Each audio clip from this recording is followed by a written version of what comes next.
Hello friends, welcome back to my YouTube channel. My name is Sada Rani. मैं टाटा के YouTube channel पर आप सभी का स्वागत है। आज के इस वीडियो में हम लोग करने जा रहे हैं हमारी पठन अभियान की गतिविधि पत्रक 26, जो कि कक्षा 6 से लेकर 8वीं तक के लिए है एंड जिसका दिनांक है 17 फरवरी 2022। विद्यार्थी अपना नाम यहाँ लिख लेंगे और अपने शिक्षक या शिक्षिका का नाम यहाँ लिख लेंगे। तो ये जो आपकी गतिविधि पत्रक 26 है, इसका सब्जेक्ट है आपका Hindi. So friends, sorry for late submitting. मैं ये वीडियो लेट अपलोड करी हूँ क्योंकि मुझे कुछ अर्जेंटली काम था, जिसकी वजह से मैं कल आपकी वीडियो नहीं बना पाई थी। मैं कल थी नहीं। सो मैं आज ही आई हूँ एंड मैंने अभी से ही वीडियो बनाना शुरू कर दिया है। सो आज की वीडियो भी, आज की जो वर्कशीट है वो भी मैं आपकी वीडियो अपलोड कर दूँगी। तो चलिए स्टार्ट करते हैं। नीचे दी गई कहानी को ध्यान से पढ़िए और नीचे दी गई गतिविधि को पूरा कीजिए।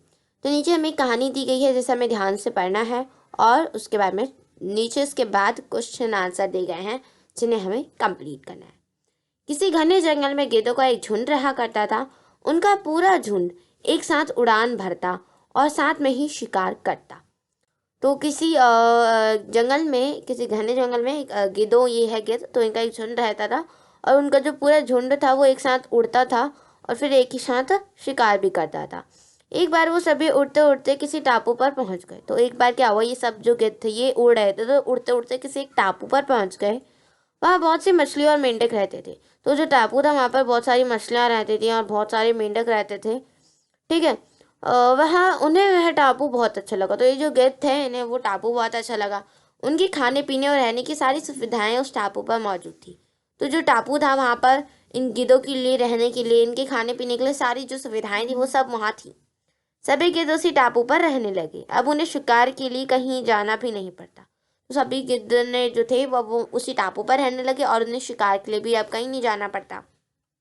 सभी बिना किसी मेहनत के भरपेट भोजन करते और उस टापू पर आलस में जीवन जीने लगे। तो सभी क्या करते, बिना किसी मेहनत के अपन पेट भर खाना खाते और उस टापू पर आलस में जीवन जीने लगे। उसी झुंड में एक बूढ़ा गिद्ध भी रहता था। अपने साथियों की आलस भरा दशा देखकर उसे चिंता होने लगी। तो क्या होता था कि उसी झुंड में जो था एक बूढ़ा गिद्ध भी रहता था और वो देखता था कि उसके साथी इतने आलसी हो चुके हैं। तो वो उनकी इस दशा को देखकर, उनकी हालत को देखकर वो बहुत चिंतित होता था। वह गिद्धों को कई बार चेतावनी भी देता कि मित्रों, हमें फिर से शिकार के लिए उड़ान भरनी चाहिए ताकि हम अपनी शिकार करने की कला को भी मजबूत बनाए रख सकें। तो ये बूढ़ा जो गिद्ध था वो कई बार और गिद्धों को चेतावनी भी देता था कि हमें मित्रों, हमें शिकार के लिए उड़ान भरनी चाहिए ताकि हमारी जो शिकार करने की कला है ये मजबूत रहे। अगर ऐसे ही आलस करेंगे तो एक दिन हम शिकार करना तक भूल जाएंगे, इसीलिए हमें जल्द ही अपने पुराने जंगल में वापस जाना चाहिए। तो बूढ़े गिद्ध ने कहा कि अगर हम ऐसी आलस करेंगे तो क्या होगा, एक दिन हम शिकार करना भी भूल जाएंगे। तो इसीलिए हमें जो है जल्द ही अपने पुराने जंगल में वापस जाना चाहिए। उस बूढ़े गिद्ध की सलाह सुनकर सभी गिद्ध हंसने लगे और यह कहकर मजाक उड़ाने लगे कि ये हमें आरामदायक जीवन छोड़कर जाने की सलाह दे रहा है। तो जो बूढ़ा गिद्ध था, उसकी जब ये सलाह जो थी, इसको सभी सुनकर सभी जो गिद्ध थे वो हंसने लगे और यह कहकर उसका मजाक उड़ाने लगे कि देखो कितने आरामदायक से हम जीवन जी रहे हैं और ये बूढ़ा गिद्ध को देखो, इसमें भी चैन नहीं है और हमें इस जंगल को छोड़ के जाने की सलाह दे रहा है। इस प्रकार शेष गिद्धों के झुंड ने भी उस टापू से जाने से मना कर दिया। तो बाकी जो झुंड थे गिद्धों के, उन्होंने भी जाने से मना कर दिया कि हम टापू से कहीं नहीं जाएंगे। इसके बाद वह बूढ़ा गिद्ध अकेले ही वापस जंगल में लौट गया। कुछ दिनों के बाद उस बूढ़े गिद्ध ने सोचा कि बहुत समय हो गया, चलो उस टापू पर जाता हूँ और वह अपने साथियों से मिलकर आता हूँ। तो फिर जो बूढ़ा गिद्ध था वो वापस अकेले ही जो था वो जंगल में लौट गया। कुछ दिनों के बाद उस बूढ़े गिद्ध ने सोचा कि अब बहुत सारा समय हो चुका है, चलो मैं अपने टापू पर अपने साथियों से मिलकर आता हूँ। बहुत समय हो गया, मैं उनसे मिलने नहीं गया। वह बूढ़ा गिद्ध जैसे ही टापू पर पहुंचा, वहाँ की दशा देखकर हैरान रह गया। तो जैसे ही वो बूढ़ा गिद्ध उस टापू पर पहुंचा तो वहाँ की दशा, वहाँ की हालत को देखकर वो हैरान रह गया था। वहाँ का दृश्य बहुत भयावह था। तो वहाँ का जो दृश्य था वो बहुत ही भयावह, मतलब भयंकर था। उस टापू पर मौजूद सभी गिद्ध मारे गए थे। तो उस टापू पर जितने भी गिद्ध थे वो सभी मर चुके थे।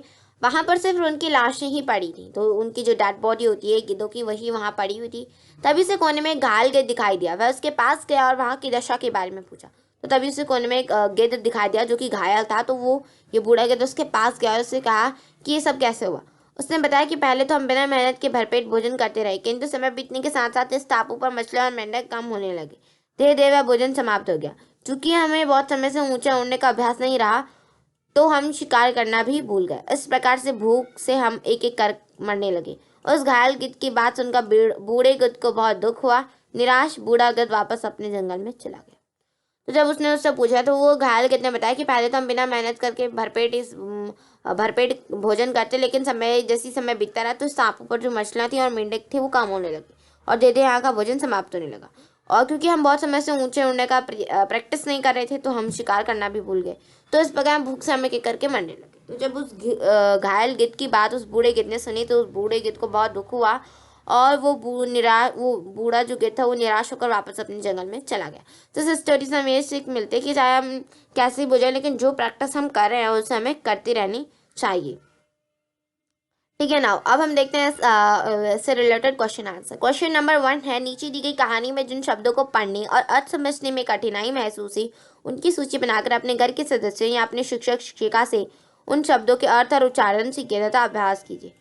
तो कहानी में आपको ऐसे कोई शब्द लगे जो हार्ड हो तो उनके आपको शब्दों के अर्थ लिखने अपने टीचर्स या फिर अपने पेरेंट्स से उनको दिखाना है कि ऐसे उन्हें बताना है। तो चलिए देखते हैं। मैं आपको दिखाती हूँ क्वेश्चन नंबर 1 का आंसर। तो यहाँ पर आप लोग देख सकते हो, पहला बार मैंने लिखा टापू। तो टापू का यहाँ लिख सकते हैं जमीन का वह भाग जो चारों ओर जल से घिरा हो उसे टापू कहते हैं। ये पहला वर्ड हो जाएगा। सेकंड आप लिख सकते हैं सुविधाएं, मतलब कि अच्छी व्यवस्था। ठीक है। उसके बाद लिख सकते हैं दशा, जिसका मतलब है हालत। ठीक है। उसके बाद है फोर्थ है हमारा चेतावनी। ठीक है, जिसका अर्थ होगा सावधान करने के लिए कही जाने वाली बात। ठीक है। उसके बाद हमारा होगा भयवाह। ठीक है, जिसका मतलब होगा भयंकर। ठीक है। तो ये कुछ वर्ड्स थे ना। अब हम देखते हैं नेक्स्ट क्वेश्चन। सो नाउ अब हम देखते हैं अपना क्वेश्चन नंबर 2। तो क्वेश्चन नंबर 2 है, यदि आपको बूढ़े गिद्ध से कुछ सवाल पूछने होते तो आप क्या पूछते और बूढ़ा गिद्ध उन प्रश्नों के क्या उत्तर देता। कोई 3 सवाल बनाइए तथा उनका उत्तर भी लिखिए। तो अगर आपको बूढ़े गिद्ध से कुछ सवाल पूछने होते तो आप क्या पूछते और बूढ़ा गिद्ध जो था वो उन प्रश्नों के क्या उत्तर देता। तो ये आपको कोई 3 सवाल बनाने और खुद से उनका आंसर भी लिखना है। तो चलिए देखते हैं इस क्वेश्चन का आंसर। तो नाउ देखिए, ये है क्वेश्चन नंबर 2। यदि मुझे बूढ़े गिद्ध सवाल पूछने होते तो मैं पूछता कि अगर मुझे बूढ़े गिद्ध से सवाल पूछने होते तो मैं पूछता, पहला प्रश्न, ऊंचाई से धरती कैसी दिखती है। तो उसका उत्तर होता, ऊंचाई से धरती अत्यधिक सुंदर दिखती है। मैं दूसरा प्रश्न पूछता कि आपको ऊंचाई से डर नहीं लगता। तो वो मुझे उत्तर देता इस प्रकार से, शायद से, नहीं मुझे ऊंचाई से डर नहीं लगता बल्कि मुझे उड़ना बहुत अच्छा लगता है, क्योंकि पक्षियों को तो उड़ना बहुत अच्छा लगता है। और मैं उससे तीसरा प्रश्न पूछता कि क्या आप मेरे मित्र बनोगे। तो शायद वो जवाब देता कि हाँ मैं आपका मित्र बन जाऊंगा। ठीक है। तो चलिए अब देखते हैं नेक्स्ट क्वेश्चन। नाउ तो अब हम देखते हैं क्वेश्चन नंबर 3। क्वेश्चन नंबर 3 है, बूढ़े गिद्ध के किन्हीं 3 विशेषताओं के बारे में लिखे। तो बूढ़ा जो गिद्ध था उसकी कोई 3 विशेषता, कोई 3 खासियत उसके बारे में लिखना है। तो चलिए देखते हैं इसका आंसर। तो नाउ अब आप यहाँ देख सकते हैं। तो मैंने क्वेश्चन नंबर 3 का आंसर नंबर 3 में मैंने पहला पॉइंट लिखा है, बूढ़ा गिद्ध अत्यधिक मेहनती था। एक तो वो अत्यधिक मेहनती था क्योंकि उसने आलस का जीवन छोड़कर जंगल में रहने चला गया था, तो इससे ये पता चलता है कि वो मेहनती था। सेकंड पॉइंट हम लिख सकते हैं, बूढ़ा गिद्ध अनुभवी भी था। वो अनुभवी भी था क्योंकि उसे पहले से पता था कि अगर ये ऐसा आलस करेंगे तो एक दिन ये शिकार भी नहीं कर पाएंगे। और तीसरा हम लिख सकते हैं कि बूढ़ा गिद्ध सही सलाहकार भी था। वो सही सलाह भी दे रहा था कि हम अपनी कला करना भूल जाएंगे, हम शिकार करना भूल जाएंगे अगर हम इस तरीके से आलस का जीवन बिताएंगे। नाउ अब हम देखते हैं नेक्स्ट क्वेश्चन। तो नाउ अब हम देखते हैं क्वेश्चन नंबर 4। क्वेश्चन नंबर 4 है, इस कहानी में आपने क्या सीखा। अपने शब्दों में उत्तर लिखे। तो इस कहानी से हमने क्या सीखा उसको हमें लिखना है अपने शब्दों में। तो चलिए देखते हैं इसका आंसर। तो देखिए यहाँ पर मैंने लिखा है, तो यहाँ पर आंसर नंबर 4 होगा, हमने कहानी से सीखा है कि हमें अपने जीवन में आलस को छोड़कर निरंतर अभ्यास करते रहना चाहिए और मेहनत करते रहना चाहिए। तो हमने इस कहानी से क्या सीखा कि हमें अपने जीवन में आलस को छोड़कर निरंतर अभ्यास करते रहना चाहिए और मेहनत भी करते रहनी चाहिए। अब हम देखते हैं आगे। तो इसी के साथ हमारी वर्कशीट के सारे क्वेश्चन कंप्लीट होते हैं। कोविड के संदर्भ में उचित व्यवहार संबंधित CBA संदेश है, 2 गज अथवा 6 फीट की शारीरिक दूरी का पालन करें। तो सबसे पहले अगर आपको वीडियो पसंद आती है तो वीडियो को लाइक कीजिए, कमेंट भी कीजिए, शेयर भी कीजिए एंड सब्सक्राइब भी कीजिए मेरे चैनल को।